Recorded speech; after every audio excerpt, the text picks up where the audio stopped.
दोस्तों, क्यों ज़रूरत है एक देश एक चुनाव की। दोस्तों, किसी भी जीवंत लोकतंत्र में चुनाव एक अनिवार्य प्रक्रिया होती है। दोस्तों, स्वस्थ एवं निष्पक्ष चुनाव लोकतंत्र की आधारशिला होते हैं। दोस्तों, लेकिन भारत जैसे विशाल देश में निर्बाध रूप से निष्पक्ष चुनाव कराना हमेशा से एक चुनौती रहा है। और अगर हम अपने देश में होने वाले चुनावों पर नज़र डालें तो पता ये चलता है कि हर वर्ष किसी न किसी राज्य में चुनाव के माहौल में नेताओं को झूठे और पक्के वादों की मूसलाधार बारिश होती रहती है। और हमारी जनता जो है, जिनको बहुत महान समझा जाता है और है भी, लेकिन चुनाव में नेताओं के चक्कर में आकर अपनी कीमती वोट बर्बाद न करें, क्योंकि दोस्तों चुनाव की किसी भी निरंतरता के कारण हमारा देश हमेशा चुनावी मोड में रहता है। नमस्कार, प्रणाम। आप देख रहे हैं स्टोरी वॉइस और मैं हूं चंदन। दोस्तों, वीडियो में आगे चलते हैं।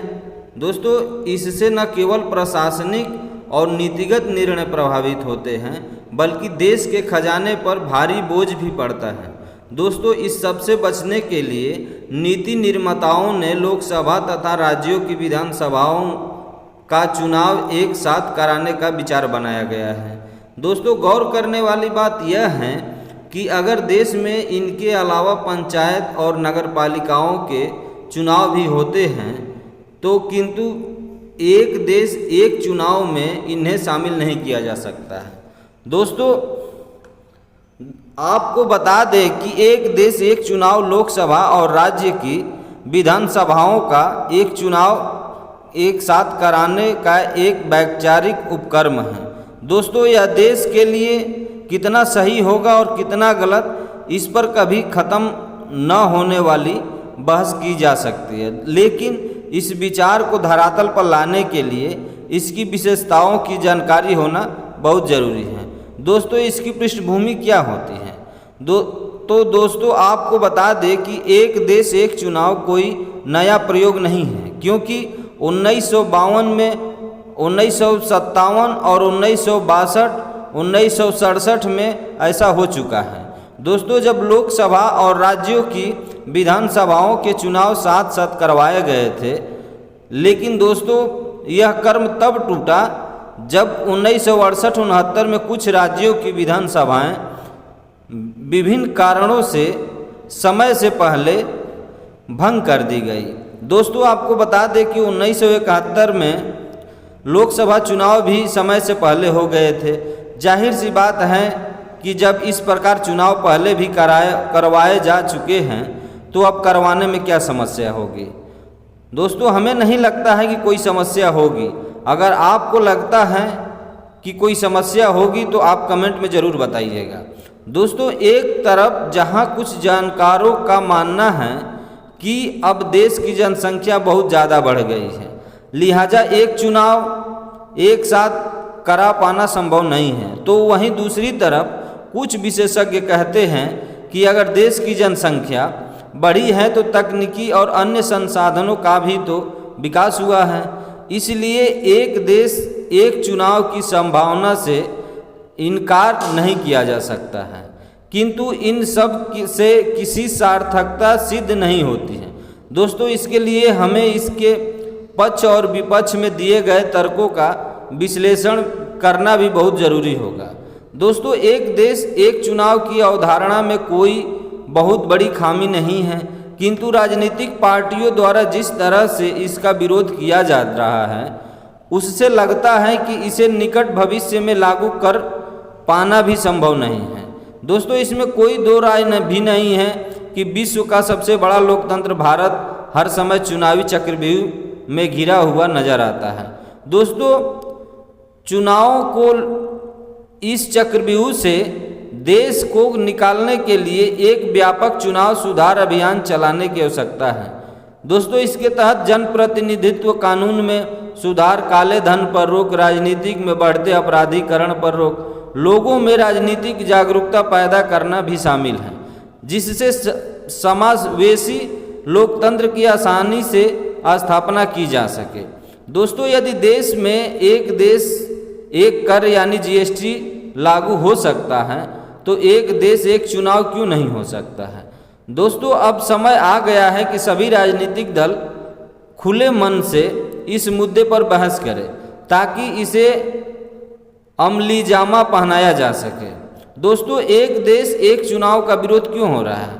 तो दोस्तों, जबकि एक देश एक चुनाव के विरोध में विशेषज्ञों का मानना है कि संविधान ने हमें संसदीय मॉडल प्रदान किया है जिसके तहत हम लोकसभा और विधानसभाएं 5 वर्षों के लिए चुनी जाती हैं, लेकिन एक साथ चुनाव कराने के मुद्दे पर हमारा संविधान मौन क्यों हो जाता है। दोस्तों, संविधान में कई ऐसे प्रावधान हैं जो इस विचार के बिल्कुल विपरीत दिखाई देते हैं। मसलन अनुच्छेद 2 के तहत सांसद द्वारा किसी नए राज्य को भारतीय संघ में शामिल किया जा सकता है और अनुच्छेद 3 के तहत सांसद कोई नया राज्य भी बना सकती हैं जहां अलग से चुनाव कराने पड़ सकते हैं। दोस्तों, इस प्रकार अनुच्छेद 85(2) ख के अनुसार राष्ट्रपति लोकसभा को और अनुच्छेद 174(2) ख के अनुसार राज्यपाल विधानसभा को 5 वर्षों से पहले भी भंग कर सकते हैं। दोस्तों, अनुच्छेद 352 के तहत युद्ध, बाहरी आक्रमण या सशस्त्र विरोध की स्थिति में राष्ट्रीय आपातकाल लगाकर लोकसभा का कार्यकाल बढ़ाया जा सकता है। दोस्तों, इसी तरह अनुच्छेद 356 के तहत राज्यों में राष्ट्रपति शासन भी लगाया जा सकता है और ऐसी स्थिति में संबंधित राज्यों के राजनीतिक समीकरण में अप्रत्याशित उलटफेर होने से वहां फिर से चुनाव की संभावना बढ़ जाती है। दोस्तों, ये सारी परिस्थितियां एक देश एक चुनाव के नितांत विपरीत हैं। दोस्तों, एक देश एक चुनाव के विरोध में दूसरा तर्क यह भी दिया जाता है कि यह विचार देश के संघीय ढांचे के विपरीत होगा और सांसदीय लोकतंत्र के लिए घातक कदम होगा।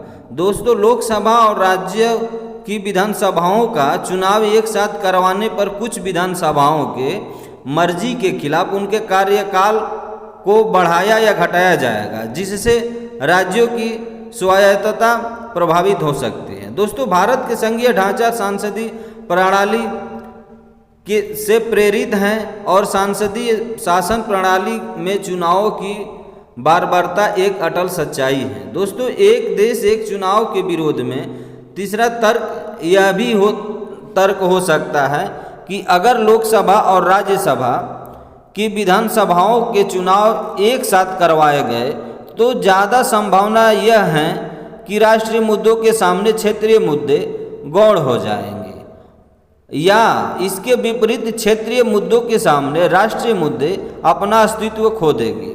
दोस्तों, दरअसल लोकसभा एवं विधानसभा के चुनाव का स्वरूप और मुद्दे बिल्कुल अलग होते हैं। दोस्तों, वहीं लोकसभा के चुनाव जहां राष्ट्रीय सरकार के गठन के लिए होते हैं, वहीं विधानसभा के चुनाव राज्य सरकार के गठन के लिए होते हैं। दोस्तों, इसलिए लोकसभा में जहां राष्ट्रीय महत्व के मुद्दों को प्रमुखता दी जाती है तो वहीं विधानसभा चुनाव में क्षेत्रीय महत्व के मुद्दे आगे रहते हैं। दोस्तों, इसके विरोध में चौथा तर्क यह भी है कि लोकतंत्र को जनता का शासन कहा जाता है। देश में सांसदीय प्रणाली होने के नाते अलग अलग समय पर चुनाव होते रहते हैं और जनप्रतिनिधियों को जनता के प्रति लगातार जवाबदेह बने रहना पड़ता है। दोस्तों, इसके अलावा कोई भी पार्टी या नेता एक चुनाव जीतने के बाद निरंकुश होकर काम नहीं कर सकता, क्योंकि उसे छोटे छोटे अंतरालों पर किसी न किसी चुनाव का सामना करना पड़ता है। विशेषज्ञों का मानना है कि अगर दोनों चुनाव एक साथ कराए जाते हैं तो ऐसा होने की आशंका बढ़ जाएगी। दोस्तों, एक चुनाव एक देश के विरोध में पांचवा तर्क यह भी दिया जाता है कि भारत जनसंख्या के मामले में विश्व का दूसरा सबसे बड़ा देश है, लिहाजा बड़ी आबादी और आधारभूत संरचना के अभाव में लोकसभा और राज्यों की विधानसभाओं का चुनाव एक साथ कराना तार्किक प्रतीत नहीं होता। दोस्तों, अगर आप सभी को हमारी वीडियो अच्छी लगी है तो हमारे चैनल को ज़रूर सब्सक्राइब कीजिएगा और कमेंट में ज़रूर बताइएगा कि आप सभी को एक देश एक चुनाव पर आप सभी की क्या राय है और अपने दोस्तों रिश्तेदारों में वीडियो को शेयर करना मत भूलिएगा। दोस्तों अगली वीडियो में तब तक के लिए जय हिंद जय भारत।